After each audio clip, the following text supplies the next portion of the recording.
Orange Nation, thanks for coming out. We'll see you in Boston. The LaxFactor Podcast.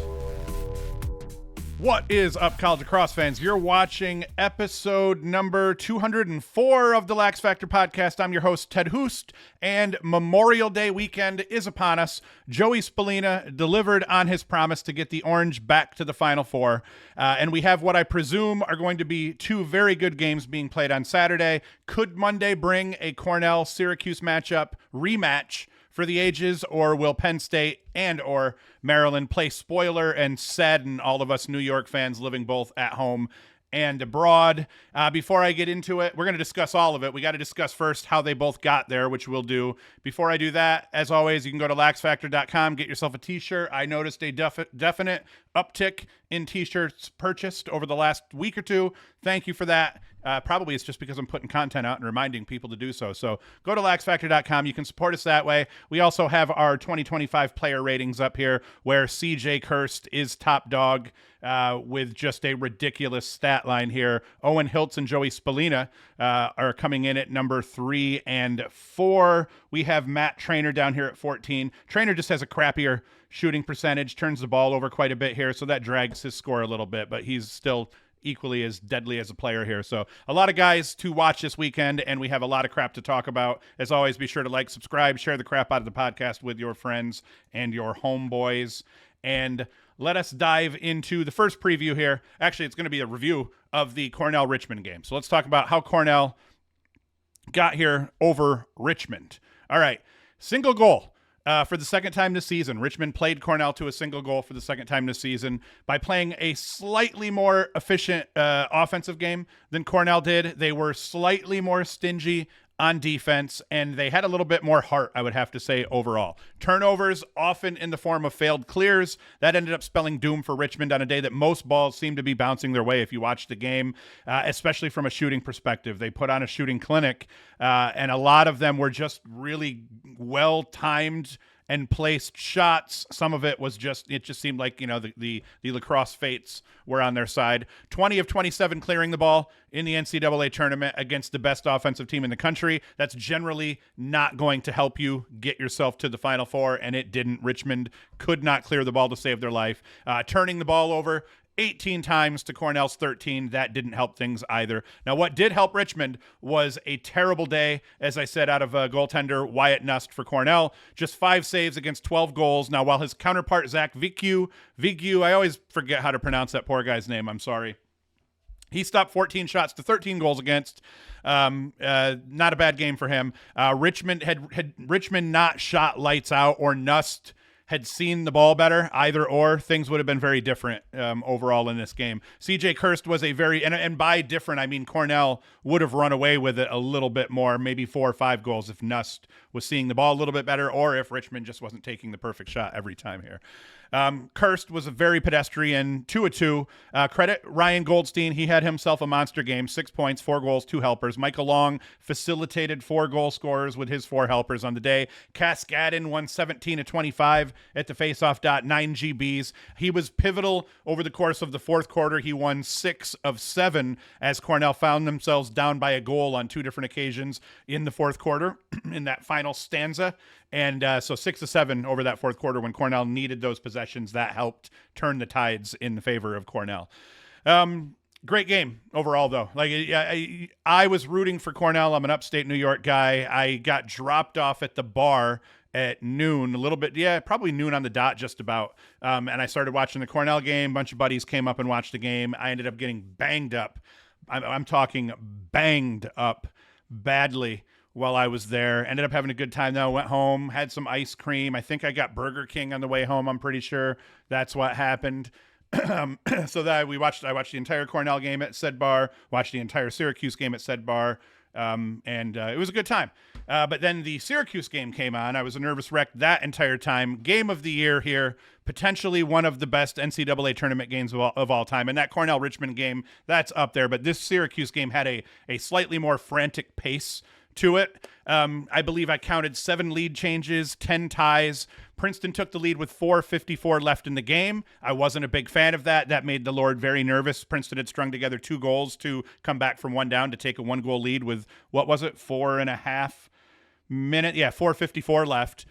Syracuse tied the game just 33 seconds later, so my anguish wasn't too long. Leo from English on that one, and then took the lead 31 seconds after that. Hiltz from Spallina. The Syracuse attack group, they had themselves a day. 16 points, 9 goals, 7 helpers, if I did my math correctly. Spallina was a monster, scored goals off the dodge while being guarded by Colin Mulshine, who's one of the best defenders in the country. He went for 4 goals, 4 assists. Hiltz goes for 3 goals, 2 helpers. Finn Thompson, 2 goals, and a dish. Syracuse attack played very well. Spallina scored all 4 of his goals over the course of the first half, I believe, and then had the 4 assists over the course of the, I think, first half and second half. I think he had like 3 helpers maybe over the course of the second half. Syracuse midfielders showed up big time. Michael Leo had 3 goals. Sam English, Peyton Anderson, they all had good days. English was 2-1. Peyton Anderson had 2 goals. Luke Roa didn't find the back of the net. 6 shots. So it was a big deal that Anderson showed up and put a couple goals in. Who else? I forgot to switch my screen here. But who else was it? Tyler McCarthy had a goal himself here. Mullen scored off a face-off. Trey Deer, obviously, off a man-up play, I presume, or something after that. So, having the second-line midfielders play well, that helped. For Princeton offensively, it wasn't much difference. Dudes making plays everywhere. Palumbo matched Spallina's output. He was 6-2. Peter Bonanno, Nate Cabrini, Coulter Mackesy, they all factored heavily. 3-3 out of Bonanno. Cabrini 1-2. Mackesy 3-0. Now, credits the Syracuse defense for limiting Mackesy overall. Mackesy only ends up getting 6 shots off. He was being beaten up by Figueres at times. Not all the time, though. So good job by him. Now, granted, a bunch of other guys, it did cost them. Stopping Mackesy and limiting him cost them all over the damn field here with other dudes feasting, especially Palumbo just going off on them. But what do you got to do? You got to pick your battles. They picked their battles. I think they chose well considering the outcome here. Both defenses had moments where they made important stops overall. Because of the score, you'd probably assume that the defenses played terrible and it was an absolute shit show. I don't think it was as bad as it looks. I think the reason the score was so high partly was because both teams took incredible care of the ball. Only 20 turnovers between them total. Each team only had a failed clear. Each team only had 1 single failed clear, 68 ground balls. So that, even the ball wasn't on the deck a whole ton. It was as clean of a game as you can play. The defenses didn't play nearly as bad overall, I don't think, as this score would indicate. Albeit there did seem to be a lot of slides, and there seemed to be a lot of dudes chasing other dudes down from behind, which is never good. Syracuse mixed it up, even played a little bit of zone. And I didn't like that either. I wasn't a big fan overall. I don't like that Syracuse zone. I feel like they get beat more often than not, it feels like, even though my feelings don't matter. So, yeah, they did a good job, though, I think, of being in the mix. It was just offensively, especially once desperation hit. It was just an offensive scoring fest here. I think you have to really give a nod to Riley Figueres, though. For Syracuse, he had 3 caused turnovers. Always guarding one of the killers for Princeton here, especially down the stretch, playing help defense and just mixing it up. His 3 takeaways came against Mackesy, Burns, and Palumbo. And I think we're in the first, second, and third quarter, all of them respectively. Both goalies struggled. Both goalies played very poorly. It's what happens in games like this. Both well below 50%. Each did make some solid saves in moments, with McCool, I think, obviously winning the save battle, coming up with those 2 big saves late as Princeton was down by 1, trying to score that equalizing goal as time ran out. So McCool kind of wins the goalie battle here, but you see, neither of them had a great day. Ippoliti's 1 save was pretty big deal. Syracuse, he was serving a penalty, or McCool was serving a penalty. Ippoliti came into play for him. High shot. I think it was out of trainer. He stood tall, made the save, got the ball up into the other end. So that was cool. Andrew McMeekin got the better of Mullen on this day, wins 20 of 36 here. Mullen wasn't terrible, 16 of 33. I think they did a good job tying Mullen up at the dot, bringing the wings in, getting them involved, turned into a lot of 50-50 ground balls that Princeton simply won. But credit McMeekin, did an incredible job here, and without that effort, this game may not come down to the last goal as it did. But in the end, hey, Cuse wins. Spallina, 2 Hiltz. Kumbaya to all involved here. I'm delighted, and we're going to move on here and now talk about the other game that resulted in a team making it to the Final Four, Notre Dame and Penn State. Another great game. Saw Notre Dame. It kind of appeared Notre Dame was going to run away with it at one point. Would they take a 12-6 lead with 21 minutes left in the game?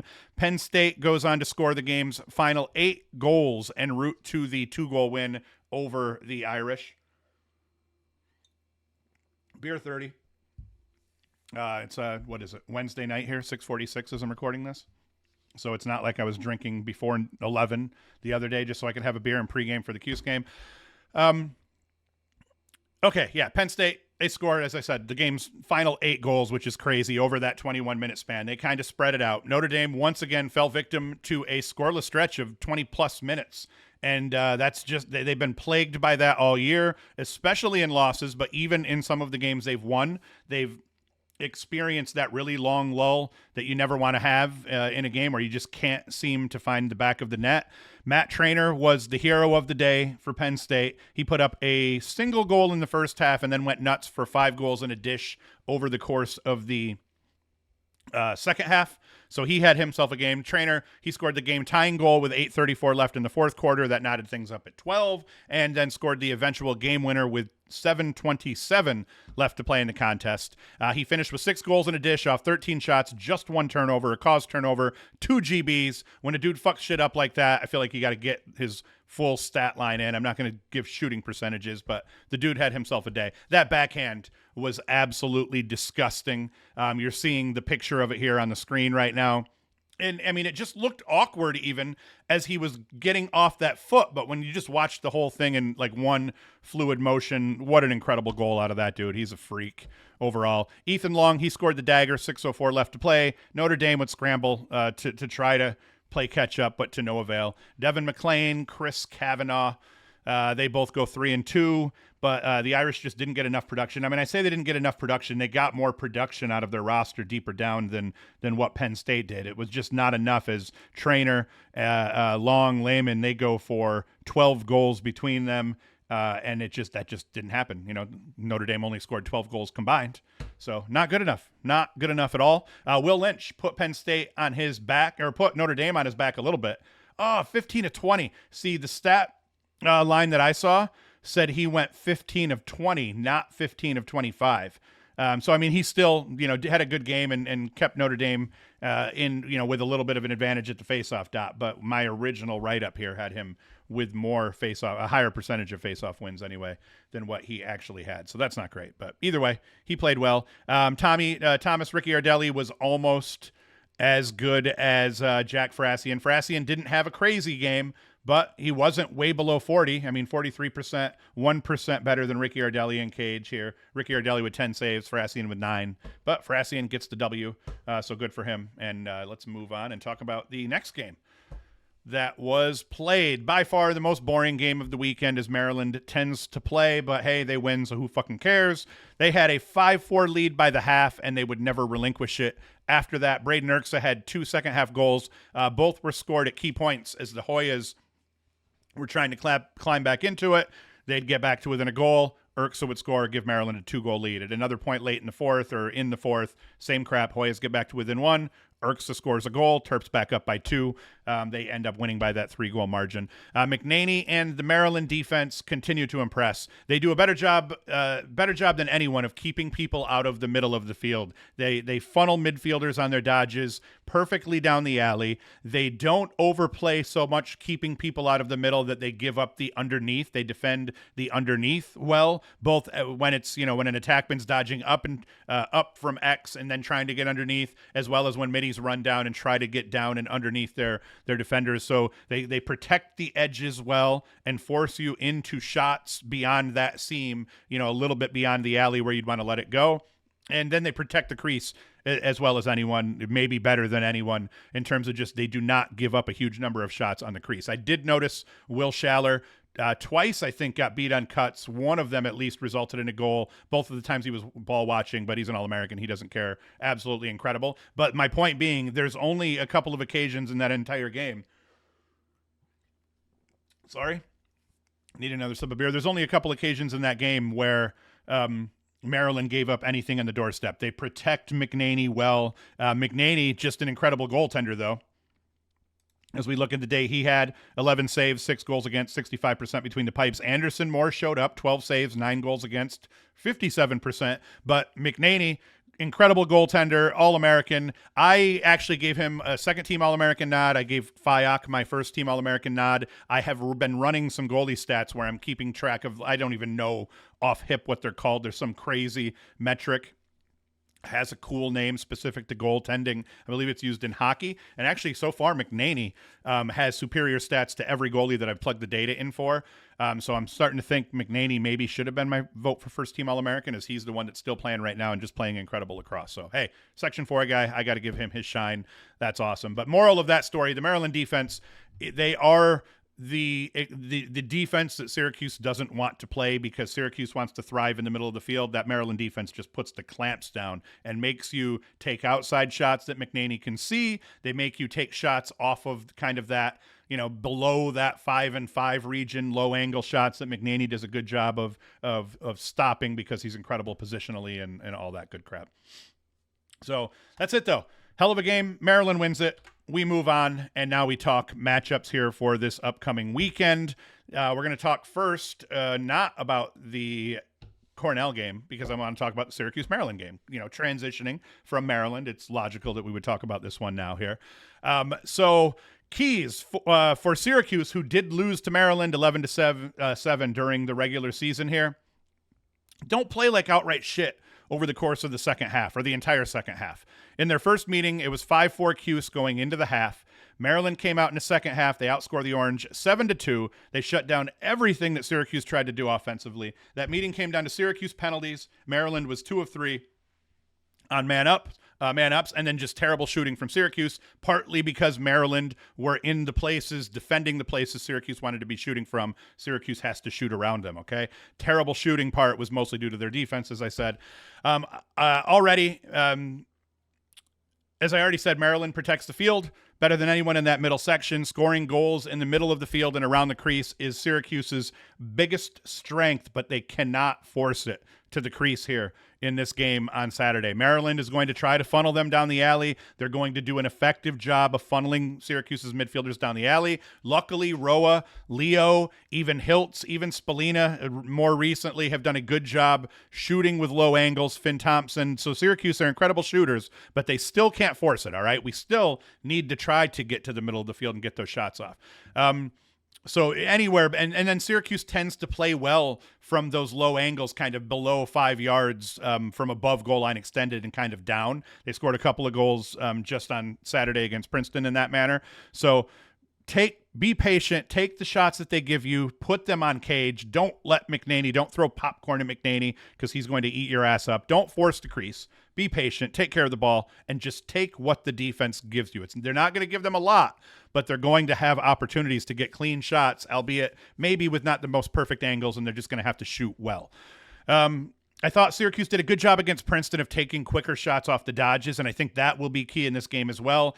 You're not always going to get that full alley dodge with your hands free, but I think against Princeton they did a good job of as soon as their hands were free, especially Spallina, Leo on a couple occasions. Hiltz is always incredible at this. Have a quick trigger. You get to the spot you want to be, get the shot off before the defender has the chance to get his stick on you. So I think you're going to see a little bit of that same kind of quick play, quick strike, dodge and get the shot off. Don't over dodge as Syracuse tends to do to try to find the perfect shot.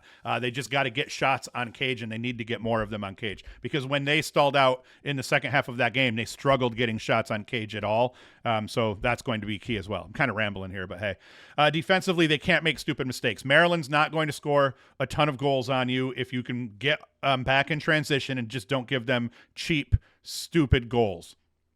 They're not going to score a lot, so just don't do dumb shit. That should be the main rule. Don't make this offense's life easier by giving them cheap goals. Make them earn their goals, and that's all you can do. They're going to score goals. Spanos, Urksa, Kelly, Keegan, Ford. I really think that Maryland should kind of focus. Well, we'll talk about that when I talk about the Maryland part. So, moral of the story, win your one-on-one matchups, especially where the close D stands, and then make sure you're playing good help defense when the midfielders need it, because they will need it. Ford, Keegan, Whittier, those guys can dodge, and midfielders that dodge incredibly well, and our goal scorers tend to hurt Syracuse a little bit worse than the average. So, don't do dumb crap. Don't make their life easy. And more of just, please, God, don't put pansy-ass shots on Logan McNaney. He will hoover those shits up.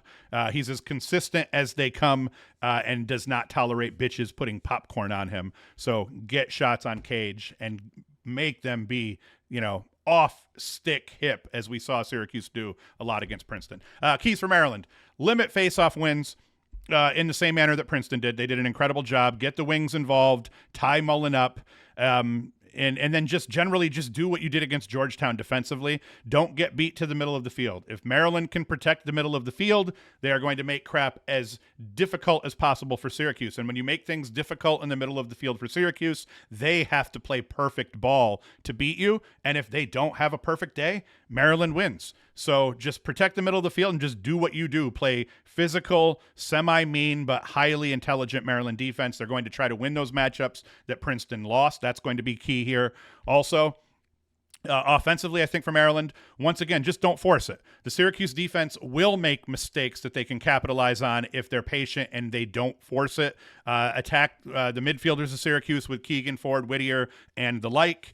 Pepper McCool early and often. He's been very good for Syracuse this season, but he's not nearly as consistent as McNaney, and his defense doesn't protect him in the same way that the Maryland defense protects McNaney. So do to the Syracuse defense what they want to do to the Syracuse offense, which is, or what they want to keep the Syracuse offense from doing, is get to the middle of the field, beat Syracuse defenders to the middle of the field, get in McCool's face, get shots on him, get easy shots on him, try to get him rattled. He hasn't played on this stage yet, and you don't know how he's going to react unless you scare the piss out of him. So scare the piss out of McCool. That's going to be key for Maryland. I think my prediction for this one, because, I've been rambling for 22 minutes at this point, Syracuse makes it to Monday. They're going to win by a goal yet again. I predicted a goal in the Princeton game. I was correct because I am so brilliant. So I am going to go with Syracuse winning by a goal in yet another near instant classic against Maryland. I just think Cuse is going to pull it out. They seem to be playing really good lacrosse at the right time here right now. And Maryland's not going to outscore them in terms of if the score ends up being 12, 13 goals, that immediately favors Syracuse. So just try to limit them, try to not make mistakes, make them beat you. And that's what both teams have to do in essence here. So Syracuse by a goal. Boom. Boom. I claimed it. I'm hoping to God it really happens here. Penn State, Cornell. Now I know this game, we know how this game played out the first time. Penn State won without the services of Matt Trainer. So Penn State can play ball. I do believe this is a different Cornell team here. They're winning more faceoffs. They're playing much better team defense. Their goalie's been pretty good, better most days than Frasian has been for Penn State, as he's been very streaky. Kirst is an absolute monster, and it seems like he can't be stopped. Or if you are going to limit him, you're going to, for sure, open the floodgates up for Long and Goldstein and company. Cornell is a much different team, I think, overall than they were the first time they played. Sweet nectar of the gods here. Penn State's defense has been pretty bad at times. They have done a poor job of protecting Frasian. Even where they've continued to win, they weren't necessarily doing a great job of protecting Frasian. They've tended to win despite the defense not playing great ball. I don't think you can play a game where you don't play great ball against this Cornell team. If Cornell gets a lead like what Notre Dame had, if Cornell's up 12-6, I don't think you come back from 12-6 down. And think about it, they were down 12-6 against a Notre Dame team that's not nearly as proficient and deadly as this Cornell offense is. So that's my worry with Penn State here. Now, that's not saying that I don't think Penn State has a shot. I think they do, and in my prediction, you'll see that I'm thinking it's going to be a pretty good game. But you can't come out, fuck up early, and then have the score just get too far behind against Cornell, because you're just not going to be able to outscore them. I think for Penn State to have a chance, limit Kirst's output, obviously, while not opening the floodgates for everyone else. Frasian has to show up, be at least 45% between the pipes or better. I don't think either goalie is likely to have a great day. They have to win faceoffs, or at least as many of them as they can. Trainer has to have another 5 or 6 point output, and so on.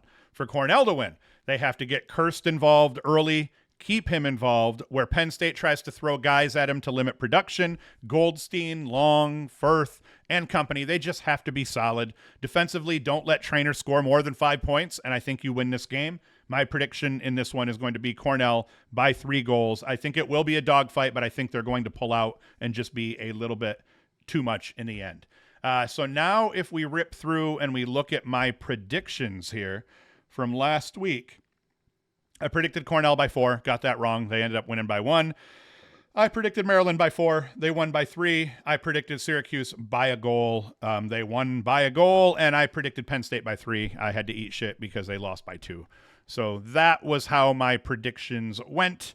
And then, hold on, let's get back to Inside Lacrosse here. I just want to go to the D3 calendar. I'm just going to make predictions here. We got Tufts playing Sunday against Dickinson. I mean, what a run. Let's talk about this actually here. I don't know why it's doing that. What a run Dickinson had. They lose to Stevens early in the year. They lose to Stevenson, RIT, and Washington and Lee back-to-back. They got smoked by RIT, 24-7 in that game. And then they lose another one to Gettysburg here.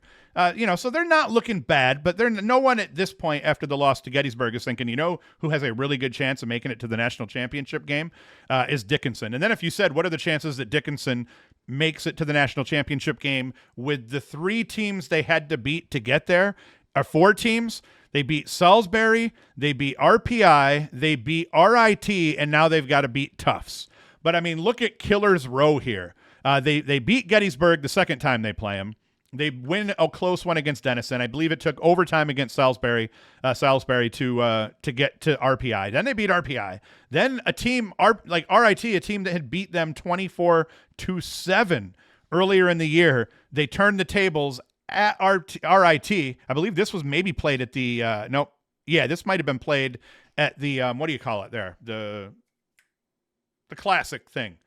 Or whatever. So that was like maybe a neutral site, I think, for that game. But to go on the road in the playoffs against RIT and to them just beat them at home and hold them to 10 goals. Like, how many times did RIT get held to 10 goals this year? Let's see here. Not in that game. Well, yep, not in that one. Oh, only 11 against Tufts. And, I mean, 9-4 against Ithaca. So, RIT has had some games. So, I was getting a little bit bold there. But moral of the story, holy shit, Dickinson. That's absolutely crazy. So them against Tufts is going to be nuts. I can't imagine they're going to win another one. I mean, to run that gauntlet and to win 4 straight against Salisbury, RPI, RIT, and Tufts, I just think is near impossible. So my prediction is going to be Tufts. I think Tufts is going to win by 3 to 5 goals in this one, but I hope they don't. I hope to shit that Dickinson beats them. I just have to be a realist here and assume that they're not going to. Now let's check the D2 one. Who we got here? Tampa against Adelphi, I believe it is. Yes, Tampa against Adelphi. I'm going to predict Tampa in this one. Did they play during the season? No. So, yep.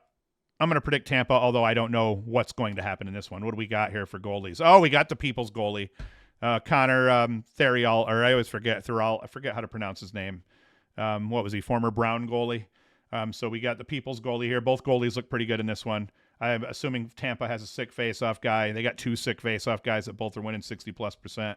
And then in terms of scoring, both teams have dudes over 100 points. Well, no, only one team has a dude over 100 points. But, yeah, Tampa, I'm predicting it. 2 goals. They're going to beat Adelphi on Sunday. And that's it, guys. Same thing. I will not put a show out Memorial Day on Sunday or Monday. We'll put a show out Wednesday again, probably Wednesday night, just like I did here, where I'll recap everything else. As always, go back to LaxFactor, buy yourself a t-shirt. To the peeps that have bought t-shirts over the course of the last couple weeks, thank you. I don't know what else to say, man. I'm pumped. I'm extremely pumped. This is, I told my wife, I'm going to have to probably watch the finish to this game with a road soda in the car on the way to a campground because my daughter's going to one of her friend's birthday parties. And generally, I would say hell no. But, you got older kids. You got to do what they want sometimes. So it's not like I'm not going to be able to watch the game. But I will be watching a chunk of the fourth quarter between my car and at a campground. I already confirmed I have good Wi-Fi and cell service, so I won't be completely screwed. So yeah, that's going to be a weird thing. I normally wouldn't do that. It's normally all bets off for Syracuse lacrosse in general. So I'm really taking one for the team. Credit to me for being a real man here. Wonderful father. Probably the greatest father that's ever existed, if we're being dicks about it. So, all right. Hey, I'm going to shut the hell up. Syracuse gets to play on Memorial Day weekend. I'm pumped, and I will be back a week from today to talk about it. And, either I'm going to be really fucking excited or I'm going to be semi-cool or I'm going to be extremely sad. I don't know what the emotions are going to be yet, but we're going to find out. So thank you for watching. Thank you for listening. And Hoost is out.